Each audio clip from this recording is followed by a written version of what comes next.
जी, इनका ये कहना है कि आपने सिस्टम्स को बहुत कॉम्प्लिकेट कर दिया था, बहुत जटिल कर दिया था, हमने उनको आसान कर दिया। सुधांशु जी का ये कहना है कि हमने कई जगह टेररिज्म रोका, हमने पाकिस्तान को उसकी भाषा में जवाब दिया। उनका ये भी कहना है कि इकोनॉमिक ग्रोथ आज की तारीख में भारत की सबसे अच्छी है विज़ावी बाकी कंट्रीज। आपका इस पे टेक क्या है? अधकचरा ज्ञान जो होता है ना, वो बड़ा खतरनाक होता है। जैसे आधा सच पूरे झूठ से ज्यादा खतरनाक होता है। ये व्हाट्सएप यूनिवर्सिटी के स्नातक लगते हैं मुझे। मोदी जी ने एक काम किया है, दुनिया की सबसे बड़ी फेक न्यूज फैक्ट्री बनाई है और दुनिया की सबसे बड़ी व्हाट्सएप यूनिवर्सिटी भारत में स्थापित करी है और हर चरण चुंबक उसका सदस्य है।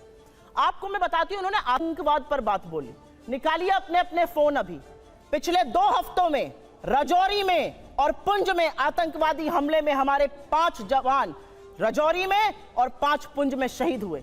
इस देश के प्रधानमंत्री के पास एक क्रिकेटर की उंगली टूट जाने पर ट्वीट करने का वक्त है, लेकिन एक वक्तव्य इस देश के गृह मंत्री का, इस देश के प्रधानमंत्री का हमारे 10 जाबाजों की शहादत पर नहीं आता। आपको क्या लगता है, आप आतंकवाद को स्वीकारेंगे नहीं, एक्सेप्ट नहीं करेंगे कि हमारे जाबाजों की शहादत हुई है तो वो बंद हो जाएगा? उन परिवारों से पूछिए, क्या उनको सम्मान और श्रद्धांजलि इस देश के प्रधानमंत्री को नहीं देनी चाहिए? आप मौन क्यों हैं? 10 जाबाजों की शहादत हुई है पिछले 2 हफ्तों में। 20 जाबाजों की शहादत हुई चीन में, वहां पे गलबैया कर रहे हैं, झूला झूल रहे हैं चीन के साथ, साबरमती में बैठ के शहनाई सुन रहे हैं। ये बात करेंगे चीन पर? 18 बार प्रधानमंत्री चीन में गए, भगवान जाने क्या चीन से रिश्ता है, तो चीन का नाम लेने में कतराते हैं। क्यों डरते हैं हमारे प्रधानमंत्री चीन का नाम लेने में? यह सवाल मैं पूछती हूं, यह सवाल देश पूछता है। 20 जाबाजों की शहादत हुई है। इन्होंने कुछ बातें बोली और उन बातों को बोलने से पहले मैं एक महिला हूं, आधी आबादी की बात कर लेते हैं। यहां से मुश्किल से 10 या 15 किलोमीटर दूर पर इस देश की सबसे डेकोरेटेड, सबसे सम्मानित वो लड़कियां जिन्होंने बड़े बड़ों को पटखनी देके हम सबके सीने गर्व से चौड़े किए हैं, 1 महीने से बैठी हैं और यौन शोषण का आरोप आपके सांसद पर लगा रही हैं। आपके मुंह से एक शब्द नहीं फूटता है, एक शब्द नहीं निकलता है मोदी जी के मुंह से, एक शब्द नहीं निकलता है अमित शाह के मुंह से। क्या ऐसी आपकी फंसी है ब्रजभूषण शरण सिंह से कि आप नहीं बोलते हैं? ये सवाल मैं एक महिला होने के नाते पूछती हूँ, मैं एक महिला होने के नाते पूछती हूँ। बिल्किस बानो के अपराधियों को किसने रिहा किया? क्योंकि वो मुसलमान थी तो आप बोलेंगे नहीं? अंकिता ठाकुर का जिसने कत्ल किया, जिसने उसको जिस्म फरोशी में ढकेला, वो आपके विधायक का बेटा था। आप क्यों चुप है? आपने वहां पर इमारत ही गिरा दी कि सबूत ही ना मिले। आपका विधायक दोषी पाया गया है हत्या और सामूहिक बलात्कार का, कुलदीप सिंह सेंगर। ये बात करेंगे महिला सुरक्षा पर? ये चूड़ियां भेजते थे प्रधानमंत्री को, आज इनके मुंह से एक शब्द नहीं फूटता। महिलाएं इस देश की पूछ रही हैं और आपको भी पूछना चाहिए, क्यों चुप है मोदी सरकार? जब हमारी बेटियां जंतर मंतर पर 1 महीने से बैठी हैं, उन लड़कियों के आंसू देखकर, और आज की खबर फिर से मैं कोट कर रही हूं, एक समर कैंप होता था साक्षी मलिक बनने के लिए, तमाम लड़कियां वहां पर आवेदन देती थी। आज की स्थिति यह है कि बलात्कार और यौन शोषण की खबरों के बाद एक एप्लीकेशन नहीं आई है। ये इस देश की बेटियों के साथ ये कर रहे हैं, ये हमें पाठ पढ़ाएंगे। इन्होंने एक बहुत बड़ी बात बोली और वो बात बोलते बोलते पाकिस्तान पर चले गए। आज तक इस देश का ये न्याय था कि आज तक आईएसआई ने हमारी जमीन पर पैर नहीं रखा था।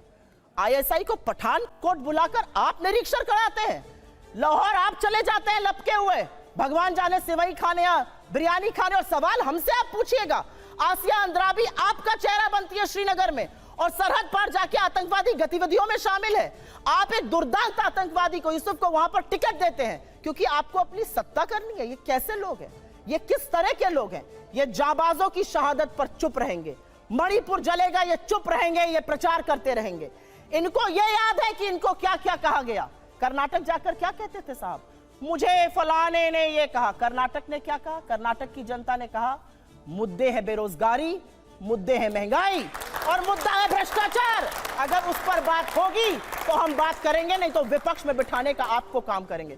साहब हिमाचल गए थे, हार गए, कर्नाटक गए, हार गए, और ये विश्वगुरु बने फिरते हैं। इनकी बातें सुन लीजिए तो भारत शायद 1947 में ही आजाद हुआ हो, के बाद अब 2014 में आजाद हो गया हो।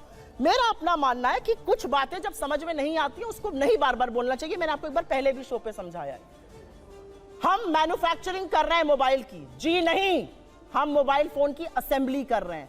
हमारा जो इंपोर्ट का बिल बढ़ा है वो इसलिए बढ़ा है क्योंकि हम उतना पार्ट असेंबल कर रहे हैं, वैल्यू एडिशन नेगेटिव है। हमारा जो कार का एक्सपोर्ट का मार्केट था वो कम हो गया है। सच को स्वीकारिए साहब, तब आप सच का समाधान कर पाइएगा। बेरोजगारी नहीं है, महंगाई नहीं है, अडानी ने कोई महाघोटाला किया ही नहीं है, चीन है ही नहीं। जब आप आंखों पर पट्टी बांधकर शासन चलाइएगा तो देश का वो हाल होगा जो हो रहा है। मैं तो एक महिला होने के नाते एक ही सवाल पूछना चाहती हूं कि हाथरस की गुड़िया को आप 2:30 बजे जलवाएंगे, दोषी रेप में आपके विधायक पाए जाएंगे, आपके सांसद के ऊपर यौन शोषण का आरोप है, आपके विधायक का बेटा एक लड़की के कत्ल का मुलजिम पाया जाता है। आप अब महिलाओं की बात कब करिएगा?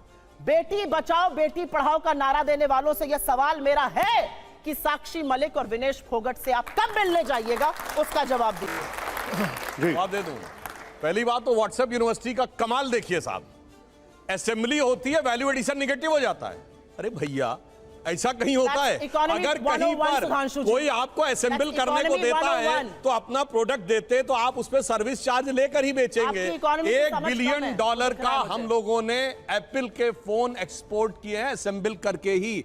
25% आईफोन 14 भारत में बने हैं। इसे कहते हैं व्हाट्सएप यूनिवर्सिटी या राहुल गांधी यूनिवर्सिटी, आप जो भी समझ लीजिए। अब दूसरी बात मैं कहना चाहता हूं, दूसरी, अरे भाई आपने जुमलों के सरदार आप लोग हैं भाई। हमने आतंकवाद की इतनी घटनाएं उत्तर से दक्षिण तक बता दी। अब दक्षिण कश्मीर के 4 जिलों में रह गया है, वो दिखाई नहीं पड़ा, उसके लिए इनको आंकड़े चाहिए। पर मैं कह सकता हूं हमारी सरकार के किसी नेता ने आतंकवादियों के लिए आंसू नहीं बहाए। हम ये कह सकते हैं हमारे किसी नेता ने आतंकवादियों के लिए पलक पावड़े नहीं बिछाए। संसद भवन पे हमला हुआ, जिन जाबाजों ने अपनी जान दे दी, उन्होंने, उनके परिवारों ने मेडल लौटा दिए। चूंकि अफजल गुरु को 7 साल तक सर्वोच्च न्यायालय से निर्णय होने के बाद फांसी नहीं दी रही थी, परंतु सोनिया जी की आंख में आंसू नहीं आए। बटाला हाउस के एनकाउंटर के आरोपियों के लिए आंसू आए। हमने किसी जाकिर नायक को शांति का मसीहा कहने वाले, इशरत जहां को बेटी कहने वाले, अफजल को हालात का मारा कहने वाले, हाफिज को साहब कहने वाले, ओसामा को जी कहने वाले, बुरहान वानी को भटका नौजवान कहने वाले आतंकवाद पे भाषण दे रहे हैं। इसलिए अब महिला की बात करता हूं। बिल्किस बानो की बात ये कर रहे हैं, 14 साल वो लोग जेल में रख के आए, मुस्लिम थी इसलिए बोला। इसी पश्चिमी उत्तर प्रदेश में एक मुस्लिम महिला थी इमराना, जिसके साथ उसके ससुर ने बलात्कार किया और मौलवी ने फतवा दे दिया कि अब आज से वो अपने ससुर की पत्नी और पति की मां हो गई। और जलवाए जलाल से वो मौलवी साहब विद्यमान थे, चू नहीं बोला। ये इनका महिलाओं के प्रति सम्मान था। हमारे यहां किसी ने नैना साहनी को तंदूर में जलाया, छोड़िए वो सब आरोप प्रत्यारोप। मैं तो 100 बात की बात कहना चाहता हूं, वो कहां गए उन लोगों का सम्मान करते थे जिन्होंने कश्मीर वैली में लिखा, छोड़ के चले जाओ हिंदुओं से और अपनी बेटियों को छोड़ जाओ। वो गिरजा टिक्कू जिसके साथ सामूहिक बलात्कार के बाद आरे से काट दी गई और चू नहीं निकला किसी के मुंह से। वहां एक किसी महिला एक के साथ नहीं, पूरी कम्युनिटी के साथ हुआ और सब मौन साधारण किए रहे, क्योंकि वो सेक्युलरिज्म का सुंदर संगीत था, उससे इनको वोट मिलने थे। कहते हैं आईएसआई भारत की धरती पे नहीं था। मैडम आपकी सरकार के समय में रिपोर्टें हैं आईएसआई के कितने मॉड्यूल्स काम कर रहे थे, और जो आप बता रही हैं वो कहानी तो बहुत पुरानी हो गई। उसके बाद तो जो ठुकाई हुई कहां, उरी में, जो कुछ हुआ बालाकोट में, उसके बाद Imran Khan as prime minister of Pakistan बोले पाकिस्तान की नेशनल असेंबली में, जो हिंदुस्तान ने किया है बालाकोट में उससे ज्यादा कुछ खौफनाक ये लोग करना चाह रहे हैं।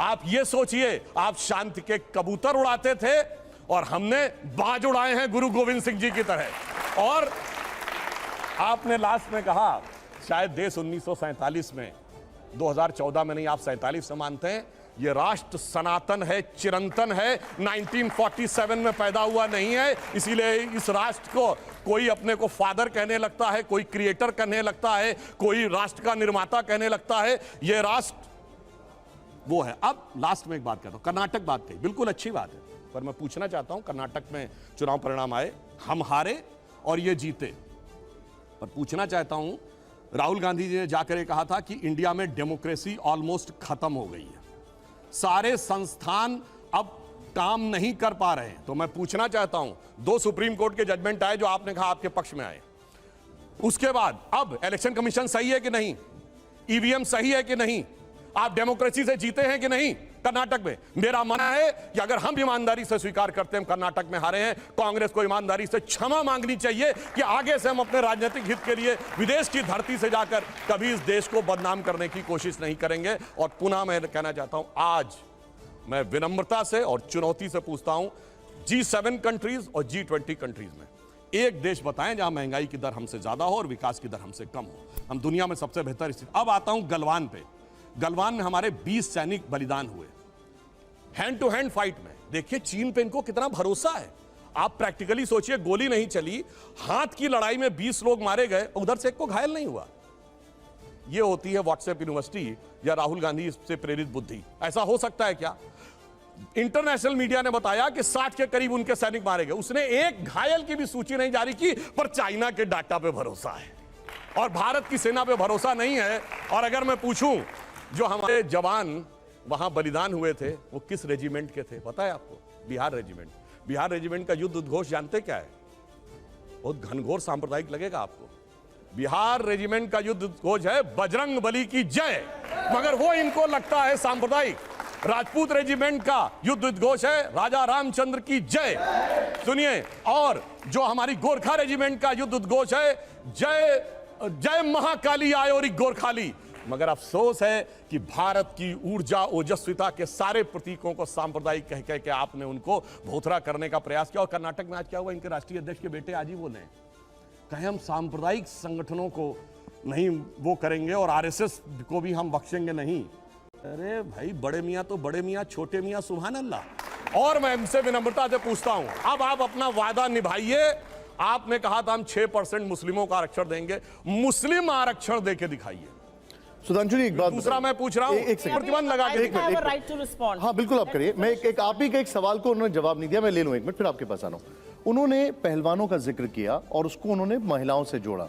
बजाओ ताली, पहलवान बैठे एक महीने से, बजाओ ताली। ये यहाँ देश पर की बेटियां न्याय मांग रही हैं, बजाइए ताली। सुप्रिया जी बजाइए। नहीं, मैं तो जनता से पूछना चाहती हूँ, देश मेरा की सवाल बेटियां ये न्याय है, मांग रही हैं, क्या तो निर्लज्ज ताली बजा रहे हो और बजाओ ताली, क्योंकि उसमें से कोई सवाल तुम्हारी ये- बेटी और बहन जनता पे निकल काहे हो बोल रही सकती हैं है। अरे बोलना चाहिए, सुधांशु जी, एक उस पर- महिला होकर तो बोलूंगी ना। उसके लिहाज आप तो से कट गए कुछ क्वेश्चन से। आपकी सरकार आपने क्या बताया कर राम जी रही जगत बनाई है? ये नहीं। सरकार के सामने एक चुनौती है।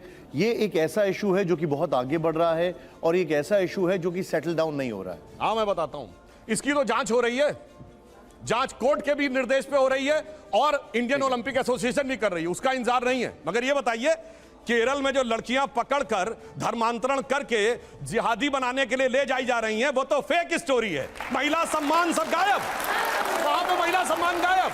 और यहां जो जांच हो रही है कोर्ट के निर्देश में हो रही है, उसका इंतजार नहीं करना है और ताली बजाना है और वहां कहना। जबकि इनके मुख्यमंत्री ओमन चांडी ने कहा है, कांग्रेस के मुख्यमंत्री ने और कम्युनिस्ट पार्टी के मुख्यमंत्री, वहां महिला नहीं, न कश्मीर में चिंता महिला की, न केरल में चिंता। और जहां पर जांच हो रही है, जांच रिपोर्ट आने का इंतजार नहीं, सारी चिंता वहीं पे दिखाई पड़ती है। इसीलिए कहते हैं अंदर से कुछ और, बाहर से कुछ और नजर आते हैं। बाखुदा, आगे मैं नहीं बोलूंगा, वो गाना आप लोग जाके देख लीजिएगा। सुप्रिया जी